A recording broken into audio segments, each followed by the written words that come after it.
Now magnetism 19 is not for your JEE main examination. You will be asked short questions in your board examination very likely. Now properties of magnetic materials. So certain properties like what is magnetizing field, what is intensity of magnetization, then intensity of magnetizing field, then what is intensity of magnetization, symbol I. This is different, intensity of magnetization I, intensity of magnetizing field. These are two different things. And then magnetic susceptibility, and then magnetic permeability, and then relationship between mu and xi m. So before I discuss the properties of magnetic materials, what are magnetic materials? These are of three types. Magnetic materials, these are of three types called diamagnetic materials, paramagnetic materials, ferromagnetic materials. Not much complicated derivation, very simple theory part. What are diamagnetic materials? Materials like water, wood, plastic, etc. Means if you keep water or wood or plastic in an external magnetic field, these substances will be repelled by the external magnetic field. Such materials are called diamagnetic materials.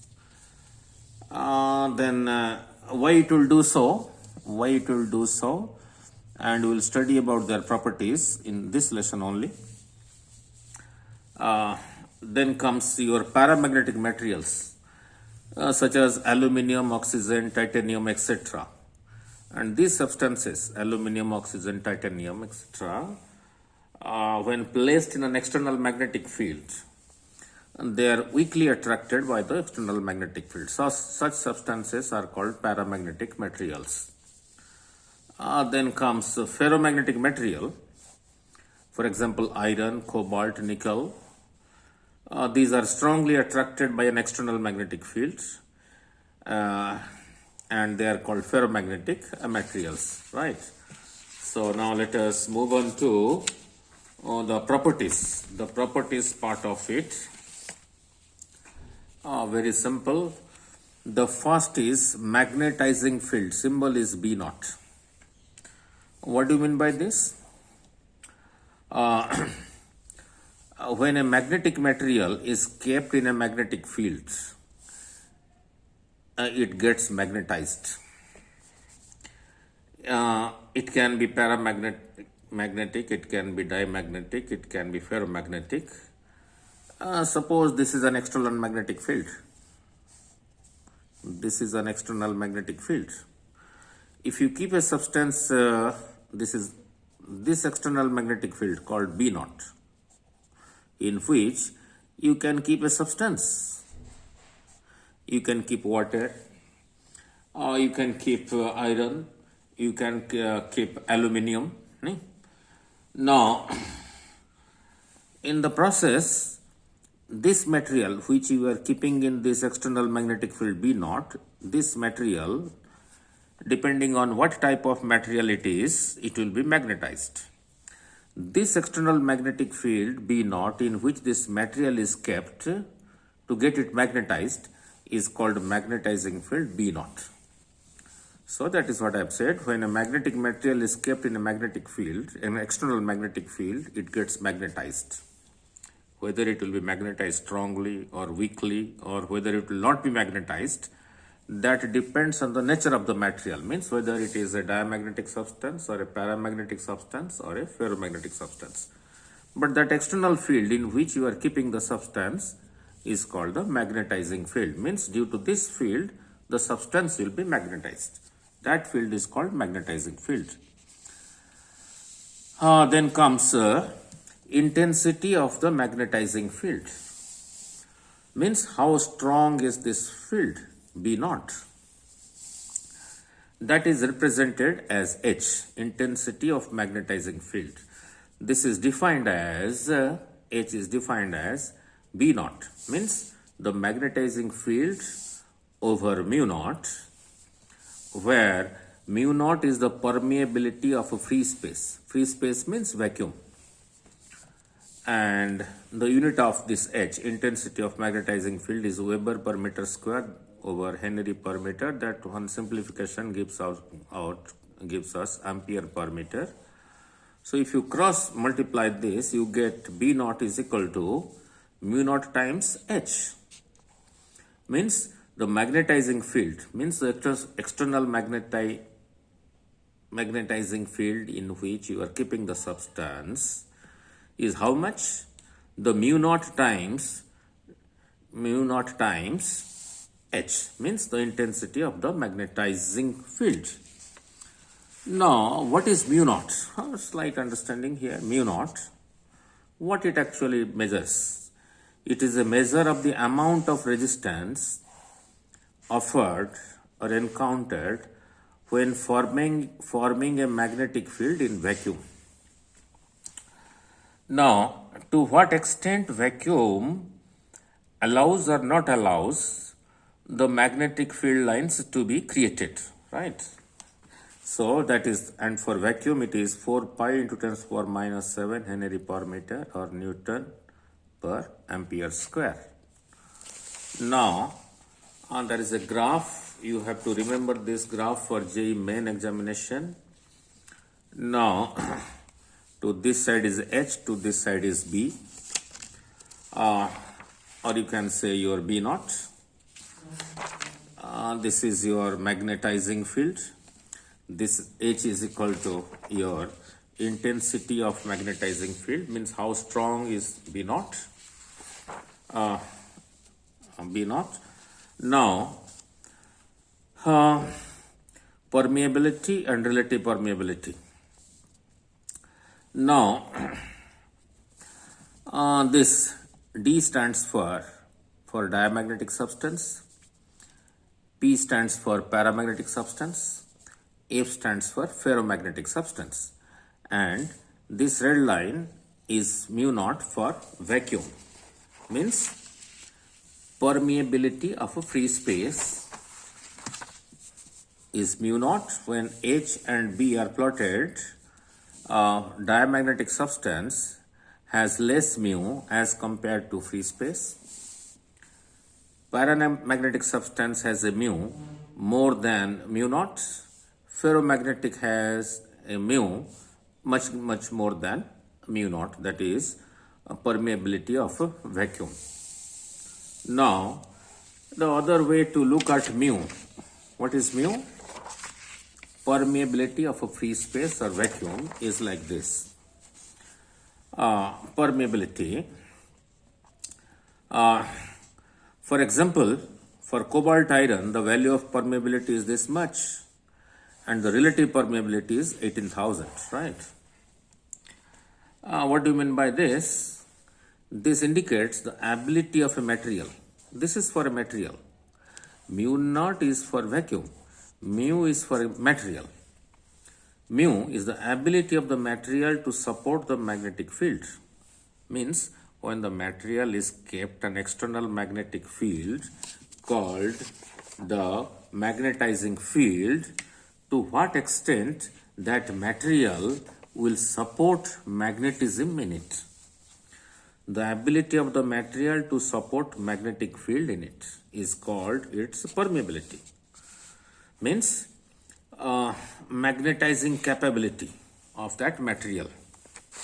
Means what is the capability of the material to be magnetized.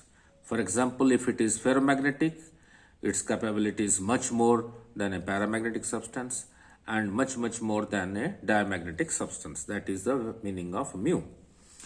Or you can interpret as, is that property of the material that allows the magnetic lines of force to pass through the material. Means when the material is kept in an external magnetic field called the magnetizing field, if the lines of force of the external magnetizing field B naught are closely associated with the material, then you say its mu is more. Right? So that is the meaning. Is that property of the material that allows the magnetic lines of force to pass through the material. If more number of lines of forces passes through the material, its mu value is more. For example, cobalt iron. If less number of lines of force passes through this, then it will be paramagnetic. If nothing passes through this material, then it is called a diamagnetic, right? Now, then coming back to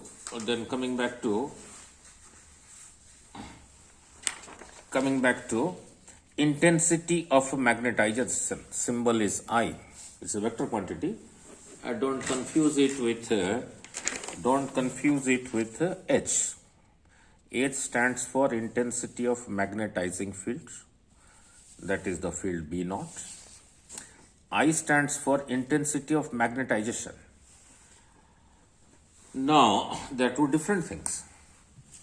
Now, it is induced dipole moment per unit volume of the specimen. Means when a given specimen is kept in an external magnetic field for the specimen to be magnetized, how much dipole moment is developed per unit volume of the specimen. When the specimen is kept in an external field B naught. For example, I had explained to you, suppose this is a specimen. The length is from here to here is 2L. This side is south, this side is north. So the dipole moment was to this side, and your dipole moment, magnetic dipole moment was 2 ml. Now, if this specimen, suppose this is the area of cross section of the specimen, then this length 2L into this area will be volume of this specimen. This volume, this specimen, which when kept in an external magnetic field B naught, this specimen can be magnetized. If it is a ferromagnetic substance, it will be strongly magnetized. If it is a paramagnetic substance, it will be weakly magnetized. If it is a diamagnetic substance, it will not be magnetized.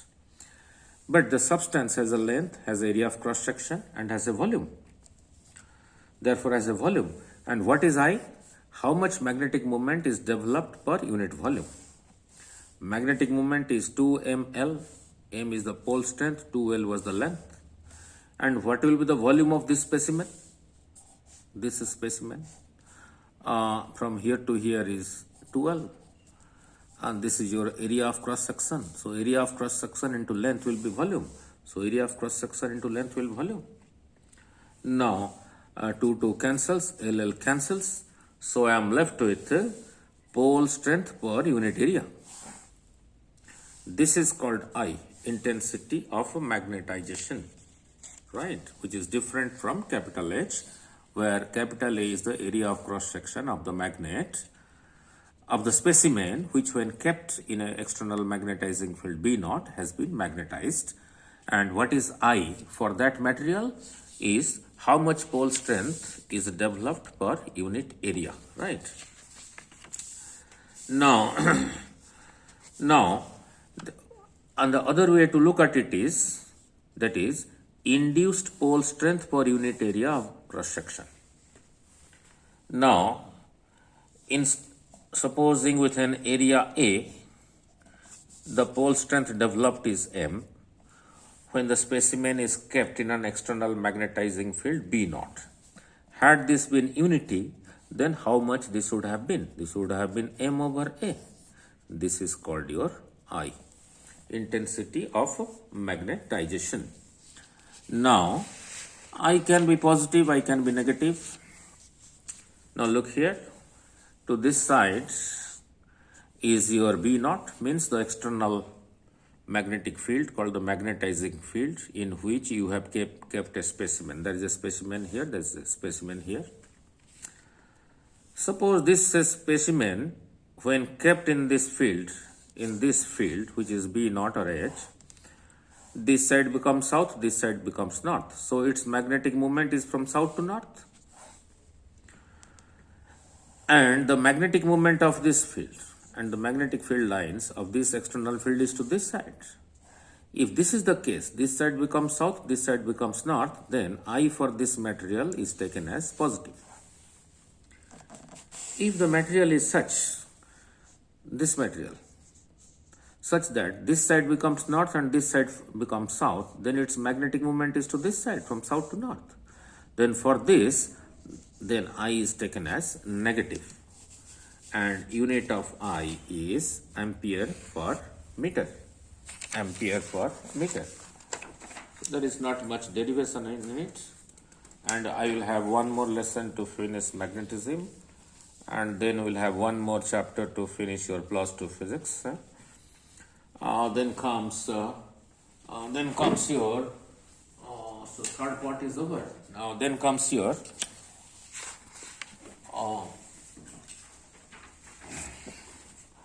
1, 2. This is 3. Then comes your magnetic susceptibility. Susceptibility. If I say you are susceptible to cold, means you can catch cold easily.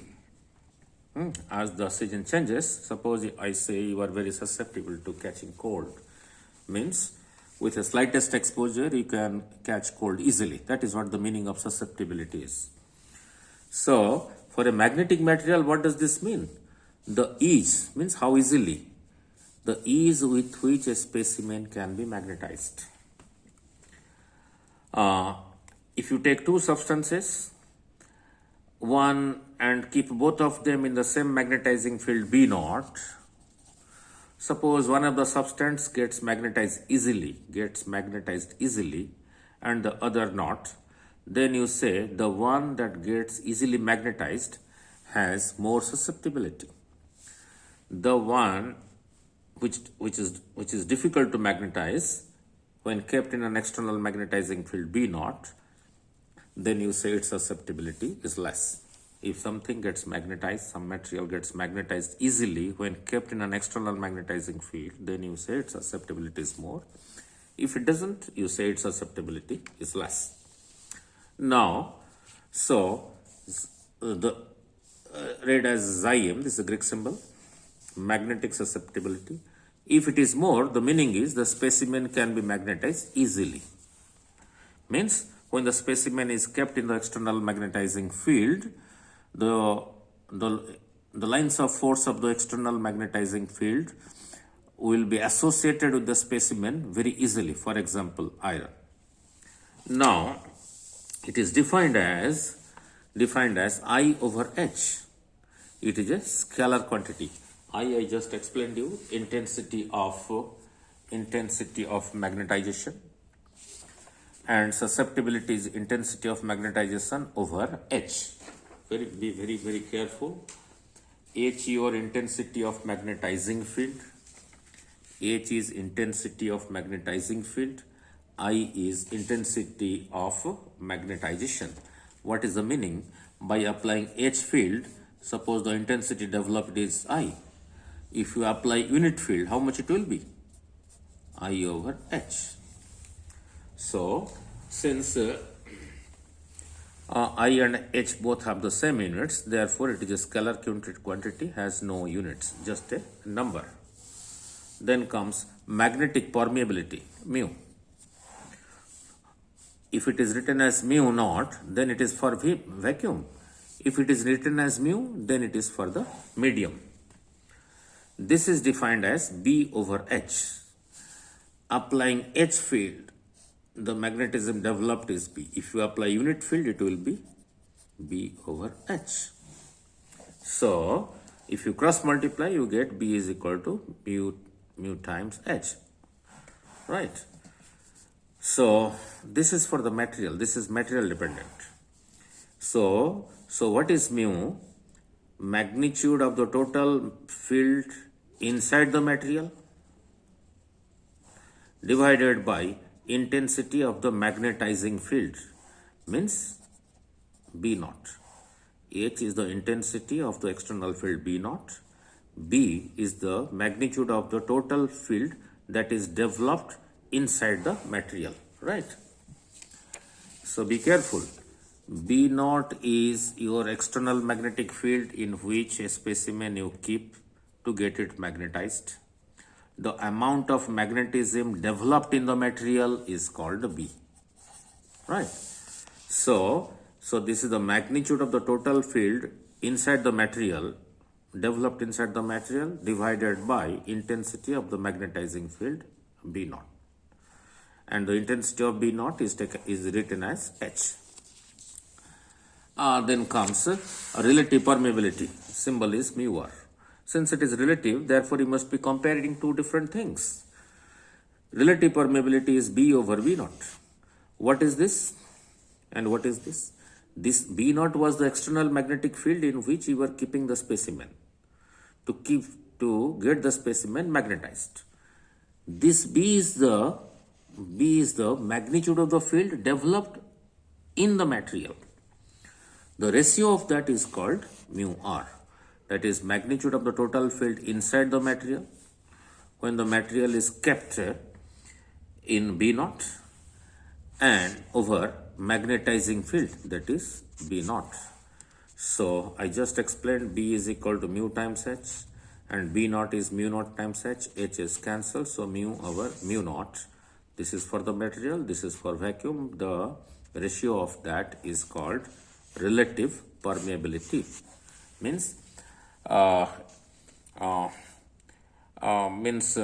it is a comparative situation, right? So that is all. Now only last page. Now relationship between mu, permeability of the material, and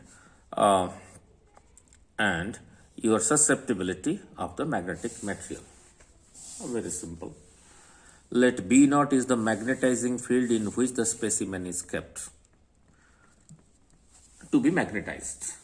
When you want to keep a specimen, when you want to make a specimen, a piece of iron or cobalt or nickel, to get it magnetized, what do? You keep it in an external magnetic field for some time. That external magnetic field is B naught. Now, Bi is the magnetic field induced in the specimen. Now, therefore, the resultant of B naught and Bi is the magnetic field inside the material. Now, this was the external field in which the specimen was kept. This much was induced. This plus the resultant, the vector sum of these two is equal to your B. If these two are in opposite directions, the B will be the difference of these two. If both are in the same direction, then B will be the simple addition of these two, right? And I just explained B naught is equal to mu naught times H and Bi is equal to mu naught times I. So taking mu naught common, you get H plus I. Now let us divide both sides by this side by H and this side by H. So B over H, mu naught is a constant, H over H plus I over H. So H over H becomes 1, I over H. And I over H was what? Your susceptibility. And B over H was what? Your mu. That is permeability of the material.